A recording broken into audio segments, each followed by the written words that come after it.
अस्सलाम वालेकुम। एक बात तो तय है कि पाकिस्तान की अदलिया के अंदर, सुप्रीम कोर्ट के अंदर और हाई कोर्ट्स के अंदर तमाम जजेस काजी फ़ाइज़ ईसा की तरह बिकाऊ, मुनाफिक और कॉम्प्रोमाइज़ जज नहीं हैं। कुछ ऐसे भी जजेस हैं जो अपनी ज़मीर की आवाज़ को सुनते हैं, आइन और क़ानून पर अमल दरामद करते हैं और केसेस को मेरिट के मुताबिक देखते हैं और मेरिट के मुताबिक फ़ैसले करते हैं। जिनमें से एक है जस्टिस बाबर सत्तार, जो पिछले 4-5 महीनों से अपने मौक़िफ़ पे खड़ा हुआ है, गैर कानूनी अहकामात मानने से इनकार कर रहा है और आइन और क़ानून की रोशनी में केसेस को देखता है, फ़ैसले करता है। आप लोगों को पता है, जस्टिस बाबर सत्तार ने किसी एक केस में अदारों के एहलकारों को एक्यूज़ करार दिया था, उनको सज़ा सुनाई थी। अब उस चीज़ को लेकर अदारे मुख्तलिफ़ टेक्टिक इस्तेमाल कर रहे हैं। अदारे मतलब हमारी जो इस्टेब्लिशमेंट है, पाकिस्तान में जो कुछ भी होता है तो एक ही अदारा है जिसको हम इस्टेब्लिशमेंट कहते हैं, या आम अल्फाज में फ़ौज या आर्मी कहते हैं, जो पिंडी में रहते हैं, जो इन तमाम निज़ाम को कंट्रोल करती है, तमाम फ़ैसलों को मॉनिटर करते हैं और अपने मनपसंद फ़ैसले करवाने पर जजेस को मजबूर करती है। किसी को उठाता है, किसी को डराया धमकाया जाता है, किसी को किसी और तरीके से कॉम्प्रोमाइज़ किया जाता है। लेकिन जस्टिस बाबर सत्तार, जो कि एक बहुत ही रिनाउंड और रिस्पेक्टफुल जज है, उसने पिछले 2-3 महीने से एक स्टैंड लिया है जिससे पाकिस्तान की अदलिया की, सुप्रीम कोर्ट की और हाई कोर्ट की और जुडिशरी की इज़्ज़त बहाल होने की तरफ पहला कदम लिया है, जो कि बहुत अच्छी बात है।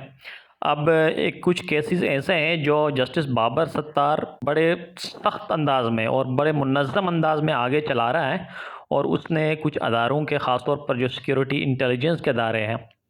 जिनमें FIA हैं, इंटेलिजेंस के अदारे हैं, PTA है, पैमरा है, पुलिस है, उनके ख़िलाफ़ स्टैंड लिया हुआ है, उनके ख़िलाफ़ एक्शन कर रहा है, उनके ख़िलाफ़ फ़ैसले सुना रहा है, उनको अक्यूज़ कर रहा है। अब इसकी वजह से हमारे अदारे एज़ यूजुअल कुछ टैक्टिक्स इस्तेमाल करके जस्टिस बाबर सत्तार को मजबूर करने की कोशिश कर रहे हैं कि वो अपने स्टांस से हट जाए। अब आज की ख़बर है कि FIA ने, PTA ने और पैमरा ने केस की मेरिट पर सवाल उठाया है और जस्टिस बाबर सत्तार को केस से हटाने के लिए सुप्रीम कोर्ट में, हाई कोर्ट में रिट दायर की है। अब उसका रिएक्शन ये हुआ कि इस्लामाबाद हाई कोर्ट ने ना सिर्फ उस दरख्वास्त को डिसमिस कर दिया, बल्कि पैमरा, FIA और PTA को 5-5 लाख जुर्माने का भी बंदोबस्त कर दिया उनका। तो ये सबसे अच्छी बात है। ये इसका मतलब ये है कि पाकिस्तान की अदलिया के अंदर, जुडिशरी के अंदर सब कसाई फ़ाइज़ ईसा नहीं होते। अब मसला ये है कि पाकिस्तान के तमाम अदारों में, चाहे वो इस्टेब्लिशमेंट में हो, चाहे वो जुडिशरी में हो, चाहे वो ब्यूरोक्रेसी में हो, वहाँ पे अच्छे लोग मौजूद हैं जो मेरिट पे फ़ैसले करते हैं, जो ज़मीर की आवाज़ को सुनते हैं, जो आइन और क़ानून के मुताबिक फ़ैसले करते हैं। लेकिन मसला ये है कि उनके जो सरबराहान होते हैं, उनके जो हेड होते हैं, वो बनते हैं, निकलते हैं काजी फ़ाइज़ ईसा की तरह मुनाफिक, कॉम्प्रोमाइज़ और बहुत से भरा हुआ, जिसकी वजह से ना सिर्फ अदारे की बदनामी होती है, अब अदारे के अंदर जो अच्छे लोग हैं, जो अच्छी तरह से काम करते हैं, उनकी बदनामी होती है, उनको भी शक की निगाह से देखा जाता है। तो जैसे मैंने कहा कि बाबर सत्तार साहब जिस अंदाज से डटे हुए, अगर इसी तरह डटा रहा तो शायद आवाम की नज़रों में, दुनिया की नज़रों में पाकिस्तान अदलिया की थोड़ी सी वक़ार बहाल हो जाए, इनका रैंक कुछ बढ़ जाए, क्योंकि पाकिस्तान की अदलिया इस वक्त 132वें नंबर पर है। अब ये जो पिछले 1 साल से पाकिस्तान में हो रहा है, काजी कसाई फ़ाइज़ ईसा की सरबराही में, ऐसा लग रहा है कि पाकिस्तान की अदलिया 132वें से 152वें नंबर पर चली जाएगी। लेकिन अल्लाह का शुक्र है, अच्छी बात है कि अगर बाबर सत्तार जैसे कुछ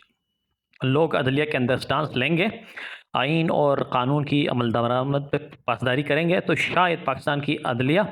जुडिशरी का वक़ार कुछ बुलंद हो जाए। लेकिन अब ऐसा लग रहा है कि इस वक्त पहले इस्टेब्लिशमेंट और सियासतदान आमने सामने होते थे, अब ऐसा लग रहा है कि आहिस्ता आहिस्ता पाकिस्तान में एक ऐसा माहौल बन रहा है जहाँ पे इस्टेब्लिशमेंट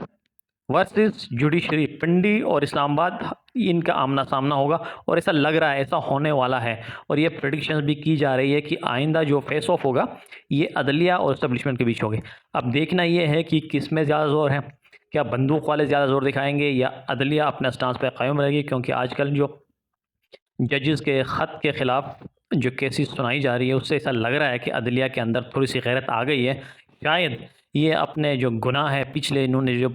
गुनाह किए है, उस पर थोड़ा पर्दा डालने की कोशिश कर रहे हैं या उसको थोड़ा कवर करने की कोशिश कर रहे हैं, जो कि अच्छी बात है। उम्मीद है कि शायद ये जो जजेस हैं अक्सर बाबर सत्तार की तरह सामने आएंगे, आइन और क़ानून का मुताबिक फैसले करेंगे और जुडिशरी के वक़ार की बहाली के लिए काम करेंगे। Thank you.